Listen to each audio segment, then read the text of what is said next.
মাত্র 1 কাপ গুঁড়া দুধ দিয়ে অনেক বেশি মজাদার আর একদমই পারফেক্ট ক্যারামেল পুডিং তৈরি করছি। আসসালামু আলাইকুম everyone, welcome to Sadia মুন্নিস kitchen. Pudding হচ্ছে সবচেয়ে সহজ আর মজাদার একটা ডেজার্ট, আর আমার মনে হয় আমরা সবাই কম বেশি পুডিংটা তৈরি করতে পারি। তবে অনেক সময় দেখা যায় আমাদের ক্যারামেলটা ঠিকঠাকভাবে হয় না, আবার দেখা যায় পুডিংটা ঠিকঠাকভাবে জমে না বা ফেটে যায়। তো কিভাবে পুডিংটা একদমই পারফেক্টভাবে তৈরি করা যায় সেই সমস্ত টিপস সহ আজকের এই রেসিপিটি আপনাদের সঙ্গে শেয়ার করার চেষ্টা করেছি। প্রথমে আমি ক্যারামেলটা তৈরি করব। একটা প্যানে আমি নিয়ে নিচ্ছি 1/4 কাপ চিনি। ক্যারামেল তৈরি করার সময় যদি আপনারা ননস্টিকের প্যান নেন তাহলে কিন্তু কোনো প্রকার পানি দিতে হবে না।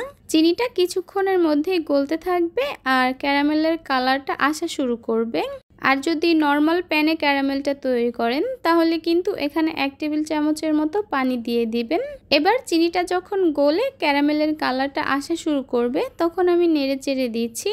চুলার হিটটাকে হাই মিডিয়ামের মাঝামাঝি রেখে ক্যারামেলটাকে তৈরি করতে হবে, অনবরত নেড়ে চেড়ে পছন্দ মতো কালার আসা পর্যন্ত।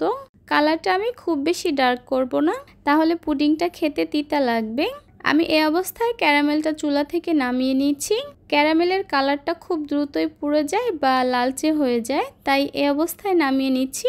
আর যেই মোল্ডের মধ্যে তৈরি করব সেই মোল্ডের মধ্যে এই ক্যারামেলটাকে ঢেলে নিচ্ছি। মোল্ডের চারপাশে ক্যারামেলটাকে একটু ভালোভাবে ছড়িয়ে দিচ্ছি। এবার এই মোল্ডটাকে আমি একটা সাইডে রেখে দিব ক্যারামেলটা সেট হওয়ার জন্য। এরপর আমি গুঁড়া দুধটাকে রেডি করে নিব। প্রথমে একটা প্যানে নিয়ে নিচ্ছি 2 কাপ পানি। এরপর আমি এখানে নিয়ে নিচ্ছি 1 কাপ গুঁড়া দুধ। 1 কাপ গুঁড়া দুধের জন্য কিন্তু তার ডাবল পানি নিতে হবে, আর এটাই হচ্ছে সঠিক মেজারমেন্ট।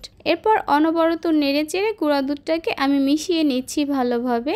যেহেতু আজকে আমি গুঁড়া দুধ দিয়ে পুডিংটা তৈরি করব, তাই এই দুধটাকে জাল করে ঘন করার কোনো প্রয়োজন নেই বা অনেক বেশি সময় ধরে জাল করে ফুটিয়ে নেওয়ারও কোনো প্রয়োজন নেই।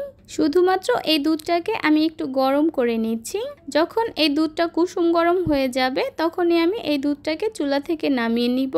এবার একটা মিক্সিং বোলে আমি নিয়ে নিচ্ছি 3টা রুম টেম্পারেচারে থাকা ডিম। চিনি দিয়ে দিচ্ছি 1/3 কাপ। চিনির পরিমাণটা আপনারা আপনাদের পছন্দ মতো বাড়িয়ে অথবা কমিয়ে অ্যাডজাস্ট করে নেবেন। ফ্লেভারের জন্য আমি এখানে দিয়ে দিচ্ছি 1 চা চামচ ভ্যানিলা এসেন্স। এবার এই ডিম আর চিনিটাকে আমি খুব ভালোভাবে মিশিয়ে নিব। একটু সময় নিয়ে মিশাতে হবে যেন চিনিটা সম্পূর্ণভাবে গলে যায় আর ডিমেরও কোনো লাম্পস না থাকে। প্রায় 2 থেকে 3 মিনিটের মতো এভাবে বিট করে নেয়ার পর যখন দেখবেন ডিম আর চিনির কালারটা এরকম কিছুটা চেঞ্জ হয়ে গেছে তখন বুঝতে হবে যে ডিম আর চিনিটা খুব ভালোভাবে মিশে গেছে। এবার আমি এখানে দিয়ে দিব আগে থেকে রেডি করে রাখা গুঁড়া দুধ। দুধটা কিন্তু এখনো কুসুম গরম আছে, একদমই ঠান্ডা হয়ে যায়নি। আবারও সবকিছুকে একসঙ্গে ভালোভাবে মিশিয়ে নিচ্ছি। পুডিংটা তৈরি করার জন্য কিন্তু আমাদের ডিম আর দুধের মিশ্রণটা এখন একদমই রেডি। এবার যে পাত্রে আমি ক্যারামেলটা সেট করে রেখেছিলাম সে পাত্রের মধ্যে আমি মিশ্রণটা দিয়ে দিব। তবে এই ডিম আর দুধের মিশ্রণটাকে আমি একটু ছেঁকে নিব। একটা চিকন ছিদ্রযুক্ত ছাঁকনির সাহায্যে অবশ্যই ডিম আর দুধের মিশ্রণটাকে ছেঁকে নেওয়ার চেষ্টা করবেন, এতে করে পুডিংটা একদমই স্মুথ হবে। মোল্ডের সঙ্গে যদি কোনো ঢাকনা থাকে সেটা দিয়ে ঢেকে দিবেন।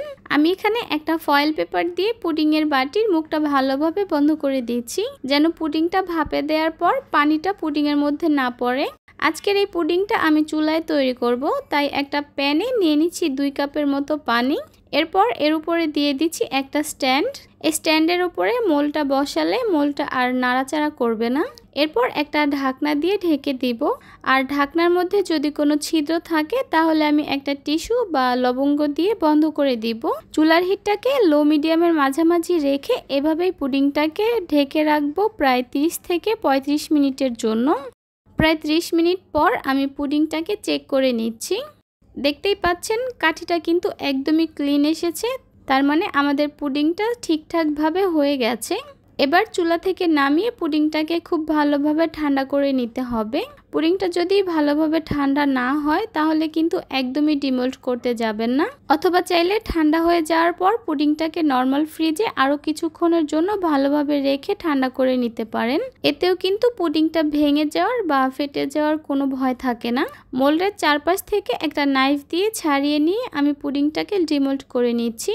এবার আমি পুডিংটাকে কেটে আপনাদেরকে দেখিয়ে দিচ্ছি যে ভিতর থেকে কতটা পারফেক্ট আর স্মুথ হয়েছে।